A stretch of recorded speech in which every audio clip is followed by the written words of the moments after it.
Allison is currently focused on the International Space Station, but horizons will soon be broadened to the Moon and Mars. Let's give it up for Allison Bolinger.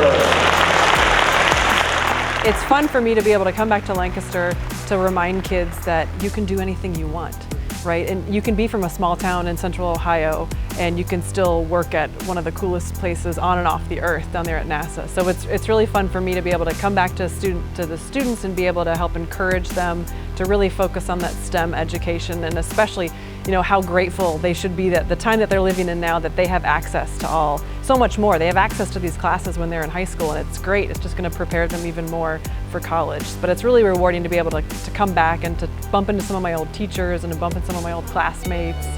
So it's a lot of fun for me. So when I was trying to pick colleges, I knew aerospace engineering was the right fit for me just because the math and science and NASA tie. So I was looking at a couple aerospace options. Purdue, of course, was very appealing to me because they have, at the time, I think it's still true, they call themselves the Cradle of Astronauts. And so other than military installations, Purdue has the largest number of astronauts. And so when I still thought I wanted to be an astronaut before I realized I was afraid of everything, I thought, you know, Purdue's a great place. And so it was interesting because you look at my graduating class, half the kids went to Ohio State, half the kids went to Ohio University, and I go off to West Lafayette, Indiana, about 4.5 hours away.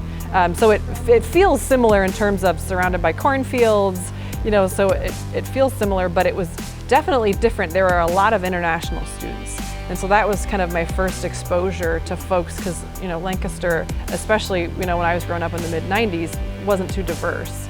And so it was neat for me to be able to meet folks from different cultures, different countries, speaking different languages, and finding out that we all speak the common language of math and science, right? Because that's universal.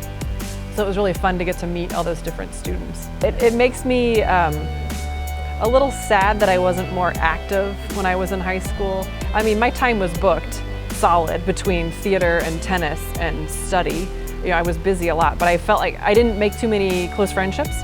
I've been able to maintain a few of them, but coming back here, I wish I was able to be more involved with kind of student life when I was here, had more time for that. So it makes me a little nostalgic about that. But it's also just fun to think, and I'm excited to go up and see the chemistry lab because I spent a lot of time in that chemistry lab and, you know, dreaming about what I'm going to be able to achieve and hopefully will I ever be good enough to find myself at a place like NASA. So it's fun to be able to come back and say, yeah, I was good enough to get there and I did achieve my dreams.